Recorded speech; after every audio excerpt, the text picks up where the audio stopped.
James. I'm an independent demonstrator with Stampin' Up, and this is the new annual catalog for 2016-2017. I still can't show you the inside of the catalog, but I can show you the top. The top of my catalog has the tabs for the different sections of the catalog. I have the themes of the stamps, the color collections, the paper and basics. Those are all tabs that I have that you can actually print out. I had my catalog bound.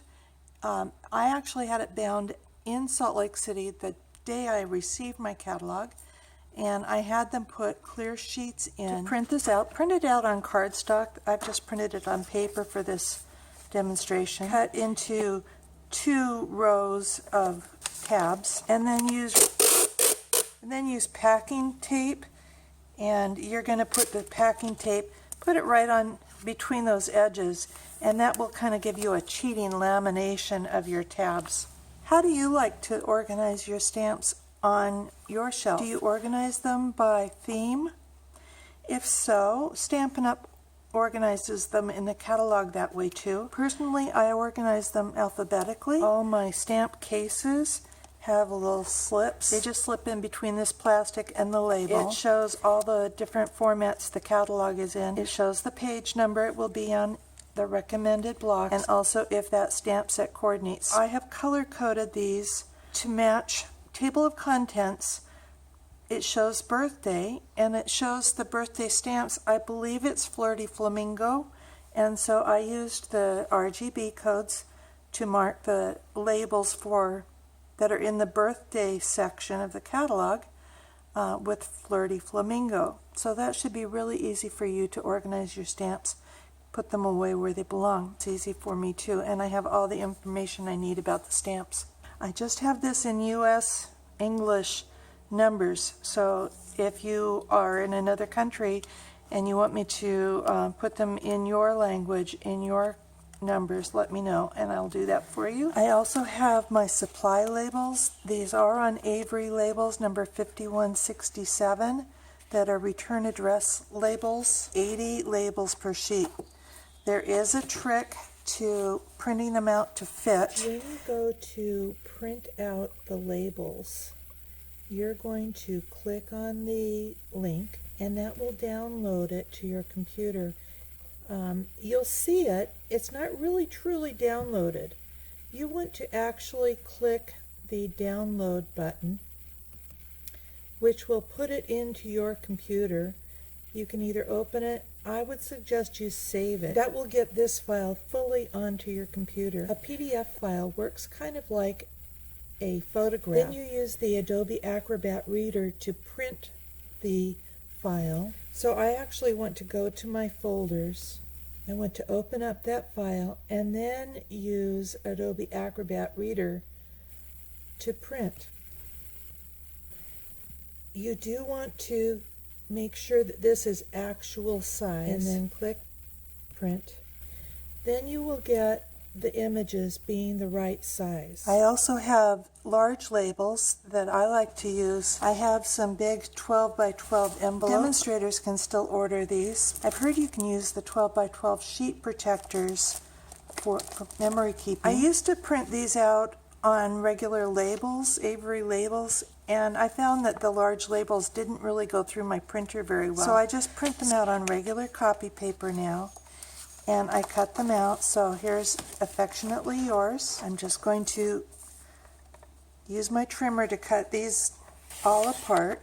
And frankly, I cut them all out and then stack them up alphabetically. They are in alphabetical order. I have some very fine gray dotted lines to cut on. And then I just use fast views to adhere this to my envelope. And it works really well. They stay on, and yet they're easy to take off when the next catalog comes out. Someone asked me to create this particular size label for their DSP. They only wanted the name and the color and the catalog, and so I've got these available if that's the way you like to store your DSP. My Framelits and my Thinlits in the package they came in. I add magnets to the cardboard that comes with it, but some people like to keep them in the stamp cases, and so I have those labels for you to print out. I keep my pearls in the stamp cases. The label just slips in. I will be keeping Floral Affection in the stamp case. In fact, I've already got it in the stamp case, and I'm waiting till I can get the new image for this product onto my labels so that it looks really nice on my shelf. I have a color chart for you that is all on one sheet, and I punched a 1/2-inch circle from each of the colors. I own all the colors, but if you don't own all the colors, this is a real good way of keeping track of what you do own and what you don't. I used this small image from Moroccan Nights to stamp each color on my chart. And then I just go ahead and use my markers. So I just do a little scribble with the brush end and also the writing end. This particular color is one of our new ones, Sweet Sugar Plum. I did mix up the in colors. Hopefully you can see that I have taken the color families and I started out from red down to through the yellow, green, blues, and purples.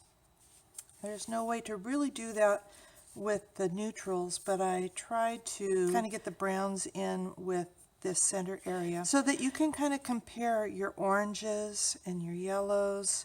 They're all kind of in the same row, your greens. So I think this is a real helpful chart. I have also updated my Evernote list. This is the current products notebook that I share. So you can scroll through or you can search through your products. Our catalog is still not live, so I can't put the images of the new products in. So Perfectly Wrapped is a new stamp set. I don't have the image. I do have the information about it. Some of our stamp sets come in multiple languages. So this is Sunburst Sayings, and I have the recommended blocks and the coordinating products. I have the numbers, so I do have the German name and the number, the French name and number, and then those prices. And I have also copied the French version and the German version, so it's all in here. Evernote can actually sometimes recognize text in images, but with so many different fonts, I don't count on that. And so I write down all of the phrases and any images that I see. So I wrote down there's a border here, there's dots, there's a squiggle. And so if you're looking for a squiggle, you can search for the word squiggle. So if you would like to share my notebook of current products, just email me at bevadams@verizon.net, and I'm happy to share that. I also share my retired products. So when products retire, like our two-way glue pen, when they retire, I just move those notes into my retired products. So those are not gone. I do have my paper sampler. This is not an easy thing for me to share online. What I do is I print out a full sheet of the name of the color, and then I punched them out with my note punch. I have this available as a thank you for people who donate to my website. But I also will be printing out all the names of the colors onto clear labels so that if you want to create your own paper sampler, you can. I also have my Autocorrect cheat sheet. You know how Autocorrect always fixes what you wanted to say, but sometimes it fixes it to what you didn't want to say? Well, you can harness the power of Autocorrect. I have my computer set up so that if I type capital A, capital A, capital R, capital T, it changes it to always artichoke. If I type capital C, capital S, it changes it to cardstock. And if I type Stampa, it changes it to Stampa-Majig. So much easier. I can actually use my computer to print in our colors. And I've got a video on how to do the RGB codes. So check out my video on how to set those up on your computer. Then print out this chart. So if you would like to organize your workspace with Evernote, a cardstock sampler, a color chart, the large labels for designer series paper and kits, stamp case slips that fit into wood mount and clear mount stamp sets, and the catalog tabs for the 16-17 annual catalog, come on over to my website, bevadams.com. I've got your organizational tools. And if you don't have a demonstrator, I'd be honored to help you with your new products. Talk to you soon. Bye.